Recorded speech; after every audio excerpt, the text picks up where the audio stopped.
विभिन्न टीमें बनाई गई और विभिन्न मोहल्लों में भेजा गया। तब पता चला कि पूरे के पूरे कई मोहल्लों के अंदर मस्जिद से लेके 3-4 मस्जिदें ऐसी प्रकाश में आई हैं जहाँ पे उन्होंने सीधी वायर ट्रांसफार्मर से लेके मीटर में ना जाके छत पे ले जाके वहाँ से पूरे मोहल्ले में प्रसारित की जा रही थी।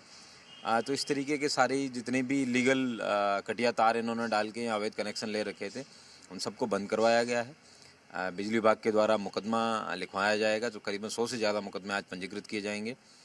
पूर्व में अभी तक 1200 से ज़्यादा मुकदमे पिछले महीने भर में जब से यहाँ पे एनफोर्समेंट की कार्रवाई शुरू हुई है, करीबन 5.25 करोड़ के आसपास का फ़ाइन है वो इन लोगों पे लगाया जा चुका है। उल्लेखनीय बात यह है कि यहाँ पे संभल कस्बे के अंदर 50 से 60% डिस्ट्रीब्यूशन लॉस है, जो कि बहुत बड़ा स्टैगरिंग टैक्स पेयर्स की मनी का लॉस है। तो उसको किस तरीके से सभी लोगों में सही तरीके से बिजली के कनेक्शन लें, सभी लोग लॉ अबाइडिंग सिटीज़न बने, सभी लोग कानून का पालन करें, और ये जो बिजली चोरी और विभिन्न विभागों में जो एक इनका जो डर इन लोगों ने पैदा कर रखा है, जो पहले मारपीट वगैरह इस तरीके से। हमारा अगला सवाल भी यही था, क्योंकि अक्सर इससे पहले बिजली विभाग उन तमाम लोगों तक नहीं पहुंच पाती थी जहां पर बिजली चोरी थी, कटियाबाजी हो रही थी, और उनके अंदर एक डर था, खौफ था कि वो जाएंगे, क्योंकि मुस्लिम बेल्ट है, जाने से कतराते थे। लेकिन आज परिस्थितियां बदली है और आप लोग खुद साथ में मौके पर जा रहे हैं, आप हो, डीएम साहब हैं, तमाम लोग साथ जा रहे हैं, तो इससे एक बड़ा जो राजस्व की हानि हो रही थी उसका कम से कम फायदा होगा। दूसरी सबसे बड़ी बात है कि लोगों के अंदर ये पता चल पा रहा है, जो जेन्युइन जो बिजली लेकर चल रहे हैं उनकी बिजली चोरी हो रही है, उनको दिक्कत आ रही है।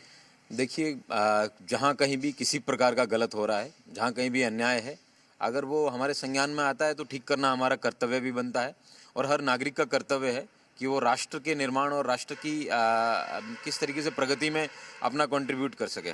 अगर कोई बिजली चोरी कर रहा है, इस तरीके के कृत्य कर रहा है, तो बिल्कुल वो राष्ट्र की तो हानि कर ही रहा है। किस तरीके से सभी लोगों में एक कर्तव्य की भावना पैदा हो, सभी लोग लॉ अबाइडिंग सिटीजन बने, और बिजली चोरी एक छोटी चीज़ नहीं है। प्रति महायुग आप कह सकते हैं कि 5 से 7 हज़ार रुपये का चूना वो लगा रहे हैं सरकार को। आपका एक वीडियो भी वायरल हमने देखा, लगातार वीडियो वायरल, जहां आप कह रहे हैं कि अगर आप बिजली चोरी करते हैं और बिजली विभाग को कोई धमकी देता है तो आप सख्त एक्शन लेंगे।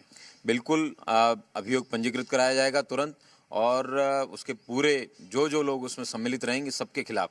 आज भी अगर किसी जगह पे कोई व्यक्ति भौतिक लाभ अर्जित कर रहा है, बिजली बेचने का अगर कोई काम कर रहा है, लीगल तरीके से कनेक्शन लेके, बिल्कुल उस पर भी गैंगस्टर का कार्रवाई है वो की जाएगी। गैंगस्टर की कार्रवाई। हमारे साथ बात करने के लिए डीएम राजेंद्र पेंसिया साहब हैं। सर, एक बड़ी कार्रवाई, अक्सर हमने देखा कि बिजली विभाग का ये काम है, लेकिन प्रशासनिक तौर पर एसपी साहब आप खुद मौके पर पहुंच के उन तमाम लोगों के ऊपर कार्रवाई कर रहे हैं जो कटिया डाल के बिजली चोरी कर रही है, खास तौर पर मस्जिदों से। पिछले 3 महीने से हमारा बिजली चोरी से संबंधित अभियान चल रहा है। 1250 मुकदमे हमने बिजली चोरी के डाले हैं, और लगभग 5 करोड़ से ऊपर हमारा असेसमेंट हुआ है जो हमें वसूल करना है। हमें यहाँ इसलिए उतरना पड़ा क्योंकि सामान्य रूप से किसी भी लाइनमैन को, एसडीओ को, हमारे इंजीनियर को, एक्शन से जब भी बात होती, वो कहते सर यहाँ पे हमें धमकी दी जाती है, हम एंटर नहीं कर पाते हैं। तो हमने लास्ट टू लास्ट मंथ से हमने 2 पीएसी प्रोवाइड कराई थी, पूरी पीएसी के साथ बटालियन जाती थी और वहाँ पे हम कार्रवाई करते थे। और जिस जगह पे वो नहीं जा पा रहे थे, हमने तय किया कि मैं और कप्तान साहब सुबह जाएंगे।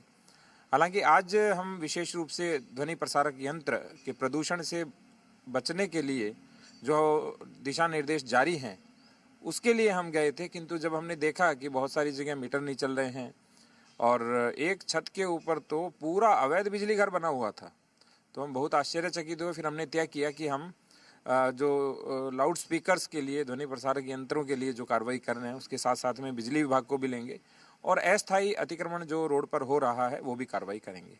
तो एक साथ तीनों कार्रवाइयाँ आज हमने की।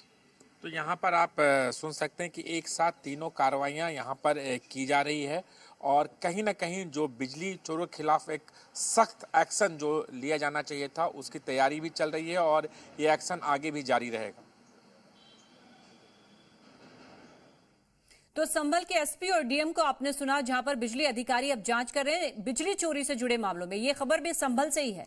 यहां पर भी बिजली चोरी के खिलाफ एक्शन जारी है। बिजली अधिकारी जांच में जुटे हैं और अधिकारियों के पास पुलिस बल मौजूद लोगों के साथ। कप्तान साहब वहां पर गए थे, लेकिन आज हम तमाम लोगों से भी वहां पर बात की। मैं खुद ग्राउंड जीरो पर मौजूद था। उनका कहना था कि अगर बिजली चोरी हो रही है तो निश्चित तौर पर प्रशासन को इस पर एक्शन लेना चाहिए, लेकिन वो लोग कहीं ना कहीं निराश हैं जिनके जो बिजली चोरी करके जला रहे थे। कहीं ना कहीं उनके अंदर ये बात की आशंका थी कि अगर एक्शन नहीं लिया जाएगा तो उनके ऊपर सख्त कार्रवाई की जाएगी, मुकदमा दर्ज किया जाएगा। इस वजह से लोगों के अंदर नाराजगी थी।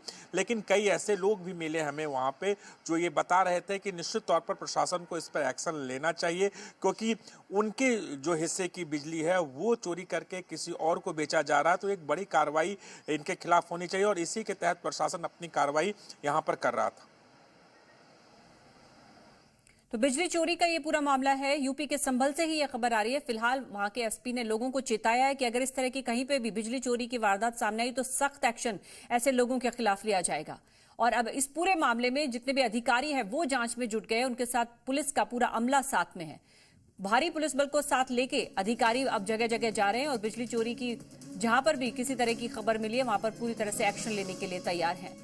और डर से अब बिजली कर्मचारी आते ही नहीं थे। ये विवाद कैसे बढ़ा ये हम आपको बता रहे हैं। आखिर ये क्यों इस तरह से विवाद बढ़ता चला गया? प्रशासन ने दरअसल सर्च ऑपरेशन चलाया था क्योंकि इस तरह की जानकारी सामने आई थी कि यहाँ पर बिजली चोरी की जा रही है। और अब पुलिस कप्तान ने लोगों को इस बारे में चेतावनी भी जारी की है और ये कहा है कि अगर ऐसा कुछ भी पाया गया तो फिर खैर नहीं।